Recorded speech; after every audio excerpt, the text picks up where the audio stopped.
પણ અમારા વખતે એક લક્ઝરી એવી હતી કે બોયઝ અને ગર્લ્સના રીડિંગ રૂમ અલગ નહોતા.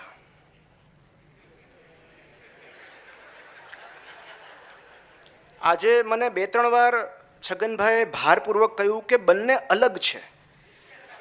છોકરાઓ અહીંયા વાંચે છે, છોકરીઓ અહીંયા વાંચે છે, એટલે માત્ર પુસ્તકો ઉપર જ એ લોકો ફોકસ કરી શકે.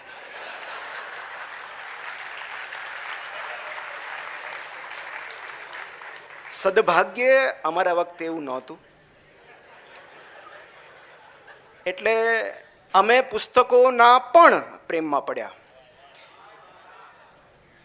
કારણ કે ત્યારે ઇન્સ્ટાગ્રામ નહોતું, ફેસબુક નહોતું, સોશિયલ મીડિયા નહોતું, વોટ્સઅપ નહોતું. અમારા વખતે ઓલા નોકિયાના ડબલા હતા જેમાં ઓલો લાઇટ લબુક જબુક થાય, અને એમાંય તમે ઓલું બલ્ક SMS વાળું પેકેજ ખરીદ્યું હોય તો, બાકી તો SMS ના ચાર્જ થાય. એટલે ત્યારે પ્રિયજનને મળવાના 2-3 લિમિટેડ બહુ મર્યાદિત વિકલ્પો હતા. એક મંદિરમાં જાઓ કાં તો લાઇબ્રેરીમાં જાઓ.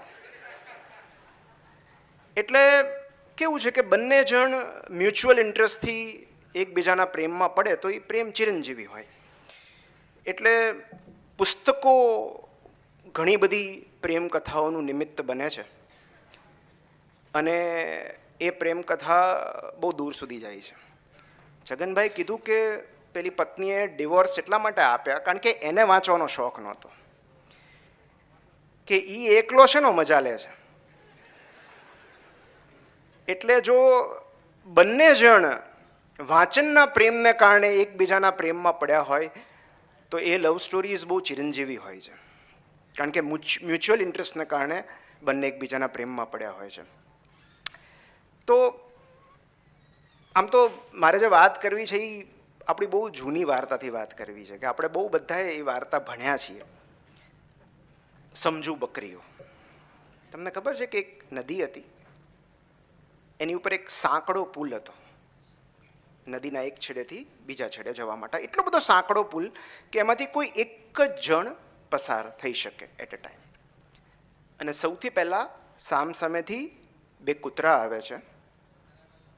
બંને એ પુલ ક્રોસ કરવા માટે એકબીજા સાથે ઝઘડે છે, અને બંને જણ નદીમાં પડી જાય છે. થોડા સમય પછી 2 બકરીઓ આવે છે, અને એકબીજા સાથે ઝઘડો કરવાને બદલે તેઓ સમજણથી કામ લે છે. એક બકરી નીચે બેસી જાય છે અને બીજી બકરી એની ઉપરથી પસાર થઈ જાય છે, અને પછી બંને બકરીઓ પોતપોતાના રસ્તે ચાલી જાય છે. વાર્તાનું શીર્ષક હતું સમજુ બકરીઓ. આ લગભગ બધાને યાદ હશે.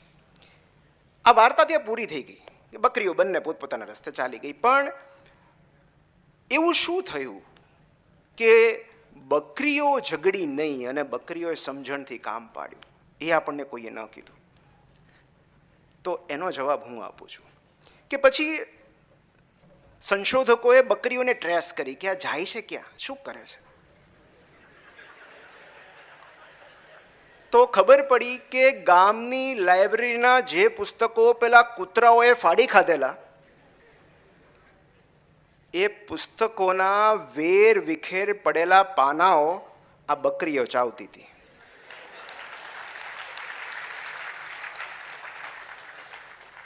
કારણ કે એ સિવાય તો સમજણ આવે એવું છે નહીં. એટલે આ જે પ્રજ્ઞા છે, હવે મેં તમને હમણાં મેડિકલ કોલેજની વાત કરી કે પ્રેમમાં ને પ્રેમમાં બહુ વાંચી નાખ્યું. એમ થાય કે એ સામે બેઠી છે ને તો હજી એક ચેપ્ટર વાંચી નાખીએ.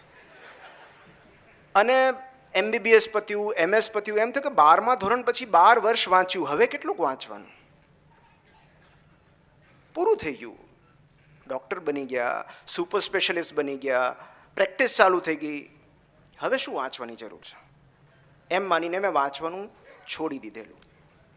પણ બહુ વખત પછી મને સમજાયું કે પાઠ્યપુસ્તકો જો કશુંક શીખવા માટે વાંચવાના હોય તો એનાથી વધારે અગત્યના એવા પુસ્તકો છે જે કશુંક ભૂલવા માટે વાંચવાના હોય.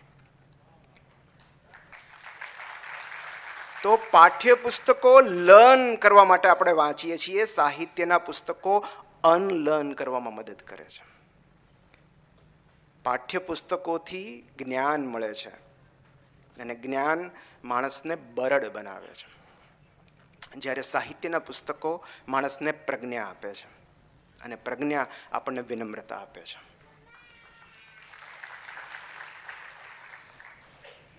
તો બહુ મોડી એ સમજણ આવી કે માત્ર પાઠ્યપુસ્તકો વાંચવાથી કરિયર તો સેટ થઈ જાય છે, જીવન સેટ નથી થતું.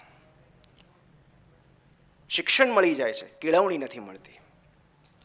અને માટે એ જે સમજણ છે, જે પ્રજ્ઞા છે, જે ડહાપણ છે, જે વિઝડમ છે, એ ભૂલો કર્યા પછી મળે છે. કદાચ એવું બન્યું હોય કે આ પહેલાં બકરીઓ પણ બાંધી હોય, બંને નદીમાં પડી હોય, અને પછી એમને જ્ઞાન લાદ્યું હોય કે ના ના, બીજો પણ રસ્તો હોઈ શકે. તો વિઝડમ છે એ ભૂલોથી આવે છે, ભંગાણથી આવે છે, ભટકી જવાથી આવે છે, પ્રવાસથી આવે છે, પુસ્તકોથી આવે છે, સાહિત્યથી આવે છે, કથાઓથી આવે છે. તો એક બહુ સરસ પ્રસંગ મારે તમને કહેવો છે કે અમેરિકાના બે બહુ વિદ્વાન લેખકો, બહુ મોટા લેખકો, કર્ટ વોનેગટ અને જોસેફ હેલર, બંને એકવાર એક પાર્ટીમાં એમને નિમંત્રણ આપવામાં આવ્યું. એક મોટા ઉદ્યોગપતિનું ફાર્મ હાઉસ હતું, અને ફાર્મ હાઉસમાં બંનેને ઇન્વાઇટ કરવામાં આવેલા, અને બંને જણ વાતો કરતા હતા ખૂણામાં બેસીને. અને ત્યારે જોસેફ હેલરની મશ્કરી કરવા માટે કર્ટ વોનેગટે કહ્યું કે તને ખબર છે કે અત્યાર સુધીના આપણા બેના જેટલા પુસ્તકો વેચાયા છે એની રોયલ્ટી નહીં, એની કુલ કિંમતનો સરવાળો કરીએ એના કરતાં 10 ગણી વધારે આવક આ પાર્ટીનો યજમાન એક દિવસમાં કમાય છે.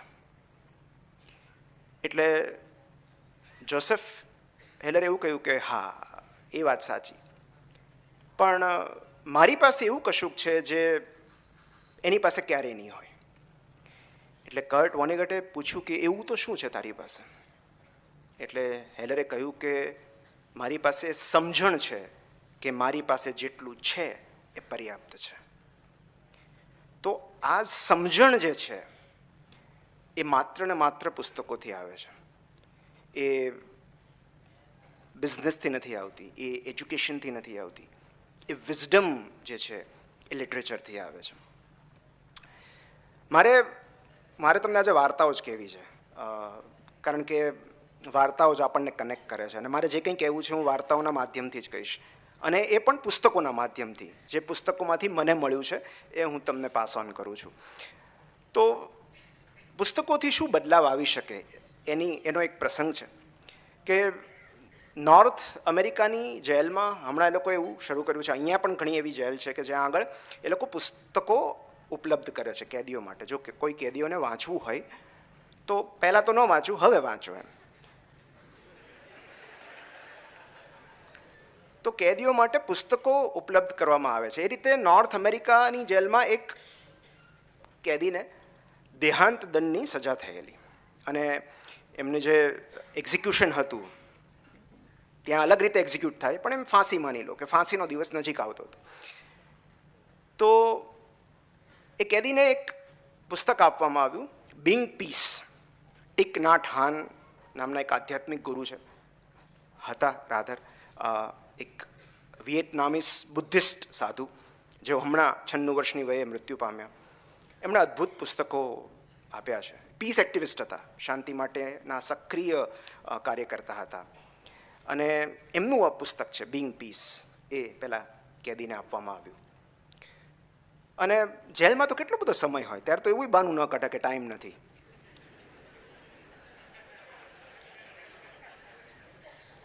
અત્યારે ન મળે તો ત્યારે તો મળશે જ. તો એમ થયું કે હવે મરવાનું જ છે તો વાંચી લઈએ. અને બિંગ પીસ જેવું એમણે વાંચવાનું શરૂ કર્યું, ધીમે ધીમે એમનો સ્વભાવ બદલવા લાગ્યો, એમની આક્રમકતા ધીરે ધીરે ઓછી થવા લાગી. પોતાની ઉરડીમાં મેડિટેશન કરવા લાગ્યા. તમાકુનું વ્યસન હતું, તમાકુ છોડી દીધી. આ સૌરાષ્ટ્રવાળાને ખાસ કહું છું, કારણ કે અમારે આગળની ગાડી થોડી ધીમી પડે ને એટલે સમજી જવાનું કે હવે બારણું ખુલશે.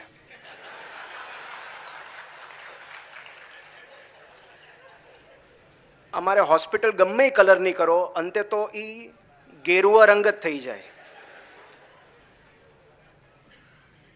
તમાકુનું વ્યસન છોડી દીધું, શાંતિથી પોતાની ઓરડીમાં બેસવા લાગ્યા. હવે થયું એવું કે એમની બાજુની ઓરડીમાં એક બીજો કેદી હતો, એને પણ તમાકુનું વ્યસન હતું. હવે એનો તમાકુનો સ્ટોક ખાલી થઈ ગયો, એટલે એણે આ પહેલાંને પૂછ્યું કે તમાકુ પડી છે.